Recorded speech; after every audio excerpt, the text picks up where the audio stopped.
मैं आज इस वीडियो के अंदर जो बात करना चाहूँगा वो बात करना चाहूँगा क्रेटिन के बारे में। ये मार्केट में बहुत काफ़ी हाइक पर चल रहा है वाला क्रेट सप्लीमेंट, ठीक है। तो अराउंड 40 to 45 to 70% जितने भी एथलीट्स हैं, चाहे वो बॉडी बिल्डिंग कर रहे हो, चाहे वो कोई स्पोर्ट्स खेल रहे हो, या फिर वो बॉक्सिंग कर रहे हो, कुछ भी कर रहे हो, क्रेटिन का सप्लीमेंटेशन अपनी बॉडी के अंदर करते हैं। तो मेरा जो मोटिव है इस वीडियो का ये है कि आपको पता लगे कि आप जो सप्लीमेंटेशन क्रेटिन का कर रहे हैं तो आपकी बॉडी के अंदर इसका क्या यूज़ होता है। और थोड़ा मेरा ये भी मोटिव रहेगा कि इस वीडियो का कोई छोटा बच्चा भी देख रहा है तो अच्छी तरीके से समझ सके क्रेटिन क्या है। तो मैं कोशिश करूँगा आपको इस तरीके से समझाने की। तो क्रेटिन जो है ये एक, मैं थोड़ा हिस्ट्री पहले बताता हूँ थोड़ी सी, फिर हम एकदम धीरे धीरे करके इसकी एक एक लेयर को देखेंगे, ठीक है। तो ये एक फ्रेंच साइंटिस्ट है जिनका नाम था माइकल यूजीनी शेव्रल, है ना, शेव्रल। तो उन्होंने ये 1835 के दौरान इसको इन्वेंट किया था। ये इसको एक्सट्रैक्ट किया गया था बीफ के अंदर से।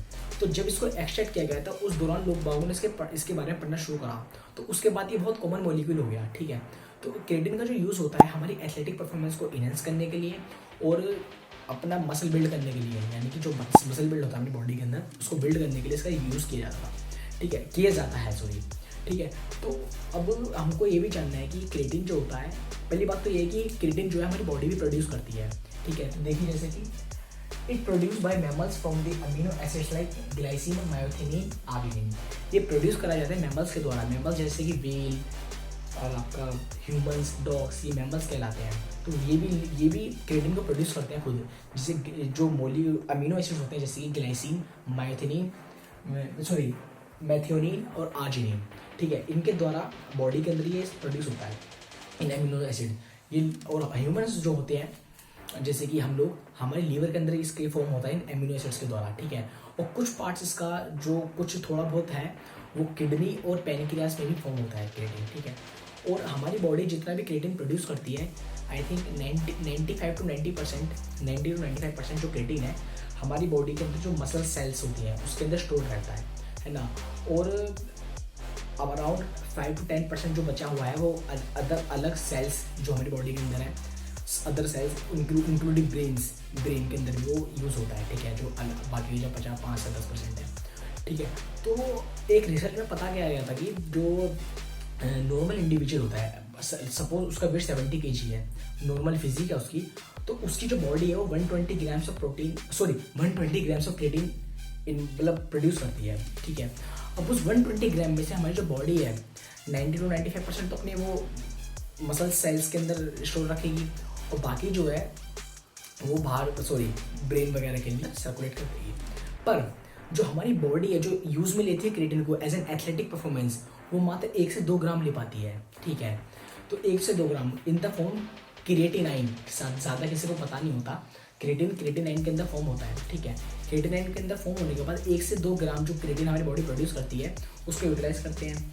तो अपनी परफॉर्मेंस को और अपना मसल बिल्ड इंक्रीज करने के लिए हमको लोगों को क्रेटिन को बाहर से सप्लीमेंटेशन करना पड़ता है, चाहे वो सप्लीमेंटेशन करें या फिर मीट के द्वारा उसको अपने अंदर कंज्यूम करें।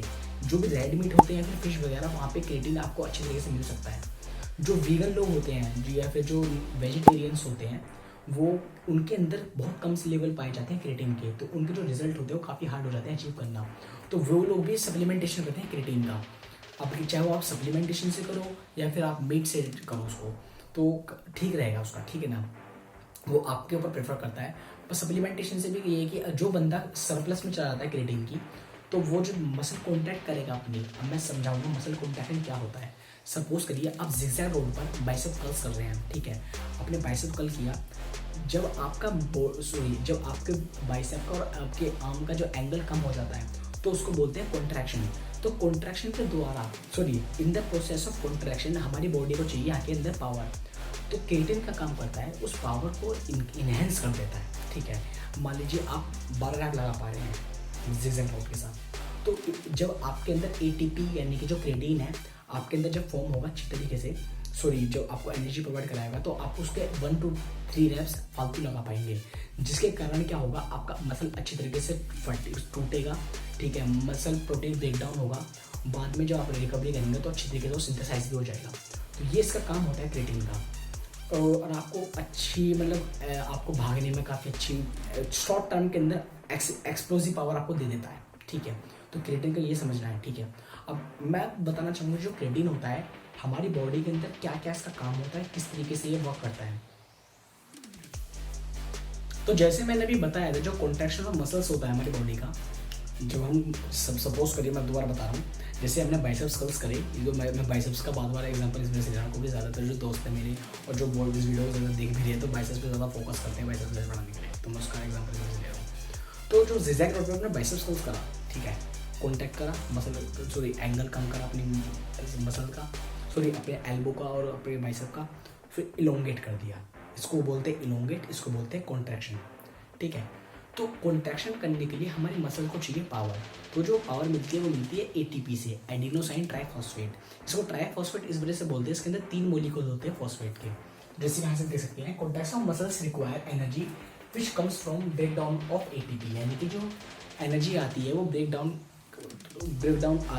करने के बाद आती है एटीपी को, ठीक है।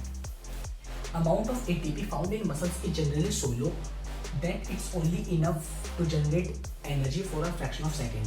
तो हमारे मसल्स के अंदर जो एटीपी प्रोड्यूस होता है उसकी जो अमाउंट होती है वो काफ़ी कम होती है, तो उस कारण से वो कुछ ही सेकेंड्स के लिए वो उसको सस्टेन कर पाती है। अब मैं आपको दिखाना चाहूँगा जिससे ये क्रिएटिन का जो पूरा चक्कर है आप समझ जाएंगे अच्छी तरीके से, ठीक है ना। तो देखिए, ये ट्राइफॉस्फेट यानी कि 3 फॉस्फेट के मॉलिक्यूल हैं, ठीक है, हमारी बॉडी के अंदर ये होते हैं जो एनर्जी इनसे ही मिलती है हमको। अब हमने कोई सेट परफॉर्म करा, कोई वर्कआउट परफॉर्म करा, तो जब हम वर्कआउट परफॉर्म करने के बाद एनर्जी हमने हासिल ले ली, ठीक है, तो ये कट गया, तो सिर्फ 2 मॉलिक्यूल रह गए फॉस्फेट के, तो इसको बोलेंगे हम डाइफॉस्फेट, ठीक है। अब जब ये खत्म हो गया है तो अब एनर्जी बचने का हमारे पास कारण नहीं रहा, यानी कि डाइफॉस्फेट से एनर्जी फॉर्म नहीं हो सकती। पर यहीं पर जो खेल होता है वो होता है जब हम क्रिएटिन को कंज्यूम करते हैं, तो जो डाइफॉस्फेट मॉलिक्यूल बना है क्रिएटिन से वो क्रिएटिन फॉस्फेट बन जाता है, ठीक है। तो क्रिएटिन फॉस्फेट से एक फॉस्फेट यहाँ पे आ जाएगा, ठीक है, तो वो एनर्जी को फिर से दोबारा रिप्लेनिश कर देगा, और ये प्रोसेस चलता रहेगा जब तक हमारी बॉडी सस्टेन रहेगी। तो लंबे समय तक हमारी बॉडी को इस तरीके से एनर्जी मिलती रहेगी। और क्रिएटिन एक तरीके से डोनर होता है यहाँ पे फॉस्फेट का, यानी कि फॉस्फेट हमारी बॉडी को जरूरी है, फॉस्फेट और ट्राइफॉस्फेट तभी तो बनेगा, जो डाइफॉस्फेट के साथ एक फॉस्फेट मॉलिक्यूल और आ जाएगा तो ट्राइफॉस्फेट कहलाएगा वो। तो इसी कारण से हमारी एनर्जी परफॉर्म हो जाती है। तो अब मैं आपको एक बात भी बताना चाहूँगा कि जो क्रिएटिन फॉस्फेट होता है जी, ये हमने समझ लिया कि एनर्जी परफॉर्म हो गई, तो हमारे क्रिएटिन के और भी काफ़ी सारे फायदे होते हैं। हमारी मसल्स के अंदर वाटर को रिटेंशन करता है। वाटर रिटेंशन का मतलब ये नहीं कि आप मोटे दिखोगे, इससे कुछ नहीं है, आपकी क्वालिटी ऑफ मसल्स को इंक्रीज करेगा वो, है ना। आपकी मसल्स काफ़ी फुलड दिखेंगी, आप मोटे नहीं दिखने के मतलब अच्छे खासी फिट दिखोगे, एक ही क्वालिटी आपकी मसल्स की दिखेंगी। इसको लड़का कोई भी यूज़ कर सकता है, काफ़ी सेफ होता है ये, 5 ग्राम्स पर डे आप ले सकते हैं, इसको कोई दिक्कत नहीं है, ठीक है। लंबे समय तक लीजिए, लॉन्ग टर्म 2 साल 3 साल 4 साल कोई दिक्कत नहीं आती इससे। पर क्या है, आपको पानी बहुत ज़्यादा पीना पड़ेगा, और after certain period of time, यानी कि मैं मानता हूँ 4 से 5 हफ्तों के अंदर आपको रिजल्ट दिखने शुरू हो जाते हैं क्रिएटिन के। आपका वजन इंक्रीज होगा, वजन बढ़ेगा, वाटर रिटेंशन करेगी बॉडी, और काफ़ी सारे आपका स्ट्रेंथ गेंस दिखेंगे आपको, आप काफ़ी अच्छा वेट उठा पाएंगे। और काफ़ी मान लीजिए आप किसी वेट से 12 रैप लगा रहे थे पहले, तो क्रिएटिन लेने के बाद जैसे मैंने आप बताया एटीपी को रिलीज करता है, तो आप 3 से 4 रैप फालतू लगा सकेंगे। तो ये फ़ायदा होता है क्रिएटिन का। और अभी काफ़ी सारे मिथ्स भी होते हैं क्रिएटिन लेने के, तो वो मैं उन पर बात भी करना चाहूँगा। पर क्रिएटिन आपको लेना चाहिए, वो सेफ होते हैं, और काफ़ी एथलेटिक लोग इसको यूज़ भी करते हैं अपनी परफॉर्मेंस को इन्हेंस करने के लिए और अपने आप को अच्छा दिखाने के लिए, ठीक है। तो मैं कुछ मिथ्स के बारे में बात करना चाहूँगा। तो क्रिएटिन के काफ़ी सारे मिथ्स थे। तो पहला मिथ जो था ये है कि हेयर लॉस का, तो पहले मैं ये बता दूँ ये क्यों आया था ये वाला मिथ। काफ़ी सारी रिसर्च में ये पाया गया था कि जो क्रिएटिन यूज़ कर रहे हैं लोग बाग, तो 3 से 4 हफ्ते के अंदर उनके अंदर जो DHT लेवल है वो इंक्रीज हो रहा है, यानी कि डीहाइड्रोटेस्टोस्टेरोन, ठीक है ना।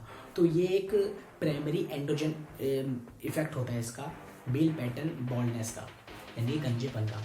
पर ये भी इस रिसर्च में ये भी क्लियर अभी तक नहीं हुआ है कि क्रिएटिन की वजह से ही जो गंजापन है इस तरीके से होता है। नहीं, क्या पता वो कोई एनाबॉलिक और स्टेरॉइड्स यूज़ कर रहा हो, उस वजह से उसका मेल जो बॉल्डनेस पैटर्न है उस वजह से बड़ा हो। तो एंडोजेनेटिक इफेक्ट होते हैं, पर क्रिएटिन से इतने नहीं होते, ठीक है ना। तो क्रिएटिन सेफ है, मैं बोलूँगा अगर आप रोज़ का 5 ग्राम क्रिएटिन कंज्यूम कर रहे हैं तो आपकी बॉडी के लिए काफ़ी अच्छा है, आपके शरीर के लिए अच्छा है। लंबे समय पे यूज़ करिए, 3-4 से 5 ग्राम, कोई दिक्कत वाली बात नहीं है, चाहे वो मेल हो या फीमेल हो, दोनों के लिए बेस्ट है। और दूसरा जो मिथ आता है वो है डिहाइड्रेशन का। मिथ नहीं एक्चुअली में है भी क्या, क्योंकि क्रिएटिन का काम क्या है, आपकी मसल्स के अंदर वाटर को पहुँचाना अलग अलग हिस्सों से। तो जब वाटर को पहुँचाया जाएगा तो दूसरे हिस्सों में मसल जो ओबी बॉडी है, तो पानी की कमी रहेगी। तो पानी हमको ज़्यादा से ज़्यादा पीना है, बस इस चीज़ पे ध्यान रखना है, ठीक है ना। तो यही था, कुछ ज़्यादा टिपिकल था भी नहीं। तो क्रिएटिन आपको यूज़ करिए। क्रिएटिन हमारी कॉग्निटिव एनर्जी को, कॉग्निटिव पावर को भी इंक्रीज़ करता है, यानी कि हमारी दिमागी शक्ति को भी हमारा बढ़ाता है क्रिएटिन। और काफ़ी सारे रिसर्च में भी पाया गया था कि क्रिएटिन कॉग्निटिव परफॉर्मेंस के लिए काफ़ी ज़्यादा सहायक है। तो कुछ वो लोग बाग इसको लोडिंग भी करते हैं, लोडिंग इस तरीके से करते हैं, वो 20 grams of creatine per day वो लेते हैं 7 डेज़, यानी कि रोज़ 20 ग्राम लेंगे वो 7 दिनों के लिए, फिर उसके बाद 5-5 ग्राम। इससे क्या है, जब बॉडी के अंदर वो क्रिएटिन को लोड कर रहे हैं तो उनकी बॉडी एक तरीके से सरप्लस में चले जाती है क्रिएटिन के, तो उनके अंदर बहुत सारी एनर्जी होती है, काफ़ी सारा वाटर वो होल्ड कर जाते हैं। तो धीरे धीरे, पर लंबे समय तक अगर आप देखा जाए ना, 4 से 5 ग्राम अगर आप रोज ले रहे हैं, मतलब ठीक है 2-3 महीने तो ठीक रहेगा। वो 28 दिन में रिजल्ट गेन करेगा जो लोडिंग कर रहा है। हम 2 से 3 से 4 से 4-5 महीने में कर लेंगे, ज़्यादा कोई बड़ा इफेक्ट नहीं होता। लोडिंग करो, अच्छा सिंपल चलो, कोई दिक्कत वाली बात नहीं है। मेरा तो कहना रहेगा कि आप क्रिएटिन मोनोहाइड्रेट को ही यूज़ करिए लंबे समय तक, उसको धीरे धीरे अपने वर्कआउट में डालिए, ठीक है ना। तो मैं अब इस वीडियो को यहीं पे ख़त्म करता हूँ, इस वीडियो को यहीं पे फिनिश करता हूँ। अगर आपको थोड़ा इससे वैल्यू प्रोवाइड हुई हो तो मेरे को लाइक कर देना, लाइक भी नहीं कर तो आपकी इच्छा है। तो मैं अगर कोई गलती हुई तो मेरे को बताना कमेंट्स में, तो मैं कोशिश करूँगा कि आगे उस और तरीके से उसको सिंप्लीफाई करना चाहूँ, ठीक है ना। आगे भी और वीडियो और कॉन्सेप्ट्स मैं लेकर आऊँगा, EAA फिर जो भी कोई सप्लीमेंट्स हैं, डायनामोल वगैरह, सप्लीमेंट नहीं है डायनामोल, तो स्टेरॉइड्स के ऊपर मैं कोई वीडियो लाऊंगा, ठीक है ना। तो आज के लिए बस इतना ही, थैंक यू।